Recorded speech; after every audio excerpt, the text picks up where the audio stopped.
Good to see you, students. This is Bakir.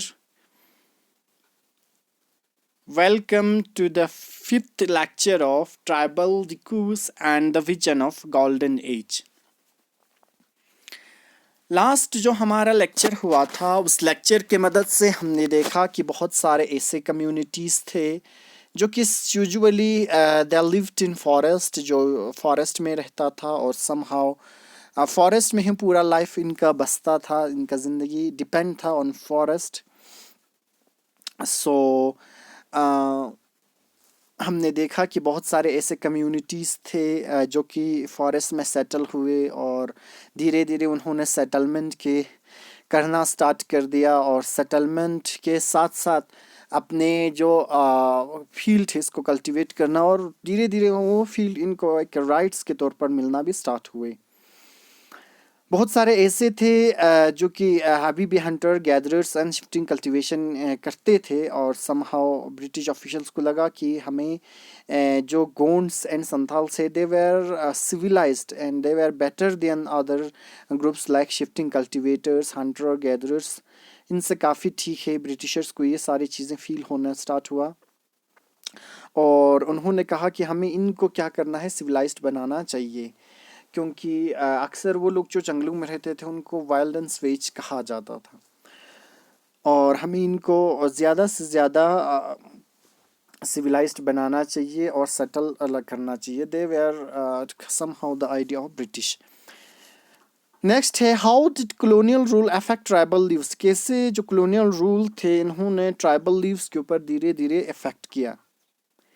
The leaves of tribal groups change during British rule. अब जो tribal groups की जो ज़िंदगी है, जो लाइफ है, वो धीरे धीरे अंडर द ब्रिटिश रूल ये सारी चीज़ें चेंज होना स्टार्ट हुआ.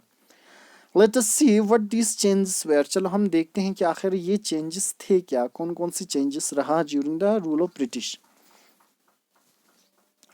What happen to the tribal chiefs. अब ट्राइबल चीफ्स के साथ हुआ क्या. Before the arrival of British, in many areas, tribal chiefs were important people. अगर हम ब्रिटिशर्स से आने से पहले की अगर हम बात करें तो बहुत सारे ऐसे एरियाज थे जहाँ पर ट्राइबल चीफ्स बहुत ही important हुआ करते थे. They were enjoyed certain amount of economic power and had right to administrator and control their territories.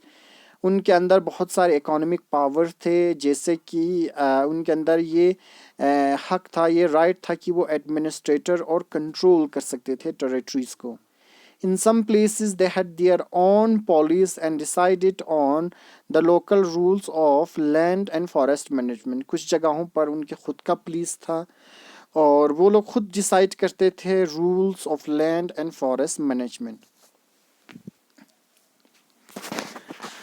Under British rule the functions and powers of tribal chief change considerably. लेकिन British के under धीरे धीरे जो functions था, powers था tribal chiefs का, वो धीरे धीरे क्या होना स्टार्ट हुआ, चेंज होना स्टार्ट हुए.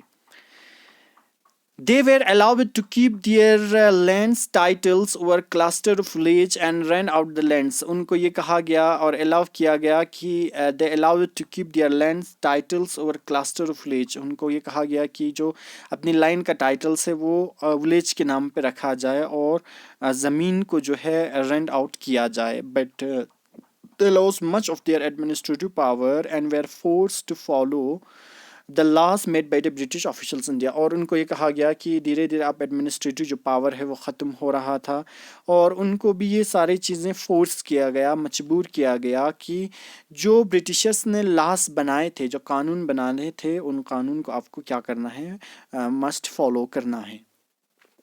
They also had to pay tribute to the British and discipline the tribal groups on behalf of British. और इनको ये कहा गया कि आप ट्रिब्यूट पे करो ब्रिटिश को और discipline the tribal groups on behalf of British, यानी आप ब्रिटिश को टैक्सेस प्रोवाइड करो और साथ ही साथ जो भी डिसिप्लिन है वो ब्रिटिश के हिसाब से आपको फॉलो करना है. They lost authority they had earlier enjoyed amongst their people. अब धीरे धीरे उनके जो पावर थे वो भी ख़त्म हो गए. अब वो पावर जो इन्हें पहले जो है मिल जाते थे वो सारी चीज़ें धीरे धीरे ख़त्म होना स्टार्ट हुआ. And they are unable to fulfil their traditional functions. और जो कि पुराने टाइम से ये लोग कुछ काम कर रहे थे, चले आ रहा था, ये सारी चीज़ें अब धीरे धीरे ख़त्म होना स्टार्ट हुआ. What happen to the shifting cultivators. अब शिफ्टिंग कल्टिवेटर्स के साथ हुआ क्या फिर? अब जो समहाउ हम कह सकते हैं जो ट्राइबल चीफ्स थे वो तो धीरे धीरे उनके पावर भी ख़त्म हुआ। तो इसके बाद शिफ्टिंग कल्टिवेटर्स के साथ तो क्या हुआ? The British were uncomfortable with the brit groups who moved about and did not have fixed home. British जो है अनकंफर्टेबल थे उन ग्रुप्स से जिनका कोई एक फिक्स्ड होम नहीं है। They want tribal groups to settle down and become a peasant cultivators. वो चाहते थे कि ये जो ट्राइबल ग्रुप्स है ये सेटल हो जाए और एक पीजन कल्टिवेटर बने। Settled peasant were easier to control and administrator than the people who were always on move. अब जो सेटल जो लोग हैं उनके ऊपर रूल करना ब्रिटिश के लिए काफ़ी इजी हो रहा था, रदर देन उनके लिए जो एक जगह से दूसरे जगह मूव होते थे उनके साथ काफ़ी दिक्कत होती थी। ये लोग प्रॉपरली उनके ऊपर कंट्रोल नहीं जमा पाते थे। But on the other hand जो एक ट्राइबल ग्रुप है जो कि एक सेटल है उनके ऊपर रूल करना ये लोग काफ़ी आसान होता था। The British also want a regular revenue resource for the state. British चाहते थे कि एक रेगुलर रेवेन्यू सोर्स हो स्टेट के लिए। So the introduce land settlements that is measurement of land. अब इन्होंने इसके लिए क्या किया? उनको लगा कि हमें स्टेट के लिए कुछ इनकम भी चाहिए, कुछ सोर्स भी चाहिए, तो उन्होंने एक लैंड सेटलमेंट को इंट्रोड्यूस किया। दैट उसमें क्या था? लैंड के मेजर करना, define the rights of individual of to the land, और किस आदमी के पास कितना लैंड है उसको फिक्स करना। And fix the revenue demand for the state, और ज़मीन के हिसाब से उसका रेवेन्यू फिक्स कर देना।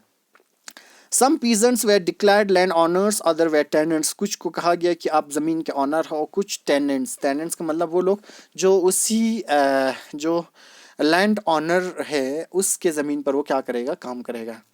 As you have seen chapter 2, the tenants were pay rent landowner who in turn paid revenue to the state. ऐसे कि हमने चैप्टर 2 में देखा ये लोग कौन थे? ये लोग टेनेंट्स जो कि लैंड ऑनर की ज़मीन पर काम करते थे, बदले में उनको एक रेवेन्यू थोड़ा सा पैसा या वगैरह मिल जाते थे। The British effort to settle झूम cultivators were not very successful. अब ब्रिटिश को ये झूम जो कल्टिवेटर्स हैं मीन्स एक जगह से दूसरी जगह ये शिफ्टिंग कल्टिवेटर्स जो है उनको एक जगह सेटल करना बहुत ही मुश्किल हो रहा था, कोई कामयाबी नहीं मिल पा रहे थे। Settle block cultivation is not easy in areas where water is scarce and soil is dry. अब सेटल ब्लॉक कल्टीवेशन एक जगह ऐसा है जहाँ पे मैं सेटल हो जाऊँ, ये बिल्कुल पॉसिबल नहीं था उन जगहों पर जहाँ पे पानी की कमी हो या सॉइल बहुत ज़्यादा ड्राई हो। In fact jhum cultivators who took to block cultivation often suffer. Jhum cultivators जो अक्सर ब्लॉक कल्टीवेशन करते थे तो वो बहुत ज़्यादा सफ़र हो जाता था। Since there fields did not produce good yields, अगर इनके जो ज़मीन है वो उतना अच्छा समहाउ हम कह सकते हैं प्रोडक्शन नहीं हो पा रहा था उनको अपने खेतों से।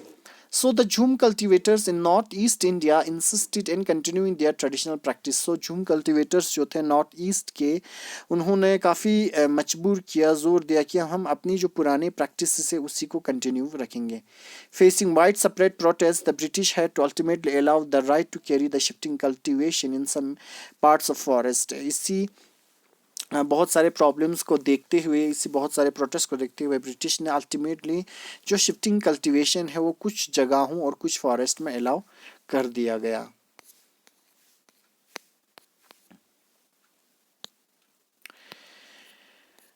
तो स्टूडेंट्स दिस वाज समहाउ जो जूम कल्टीवेटर्स थे, जो शिफ्टिंग कल्टीवेटर्स थे, वो एक जगह से दूसरी जगह यूजुअली मूव होता था अपनी राइट्स को लेकर, अपनी हर वो चीज़ को लेकर, अपनी कल्टीवेशन फील्ड को लेकर। तो यूजुअली ब्रिटिशर्स ने मजबूर किया इनको एक जगह पर सेटल होने के लिए। लेकिन जो शिफ्टिंग कल्टीवेटर्स थे वो काफ़ी एक जगह पर सेटल होना भी मुश्किल हो रहा था, क्योंकि अगर एक जगह पर सेटल होना है तो प्रॉपर पानी चाहिए, सॉइल बिल्कुल समहाउ फर्टाइल चाहिए। लेकिन ऐसी जगहों पर काफ़ी मुश्किल हो जाते थे जहाँ पर सॉइल ड्राई हो और पानी की कमी हो।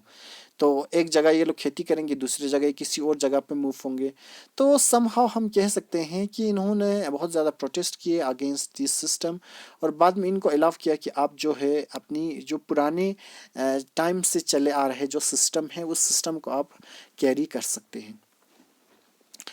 सो स्टूडेंट्स, मैं आज का लेक्चर यहीं पे रख देता हूँ। अगर आप जो है कोई भी डाउट, कोई भी क्वेरीज रहता है तो आप किसी भी प्लेटफॉर्म के साथ कनेक्ट हो सकते हैं, मुझसे जोड़ सकते हैं। हाँ, क्वेरीज बिल्कुल हमें बता सकते हैं।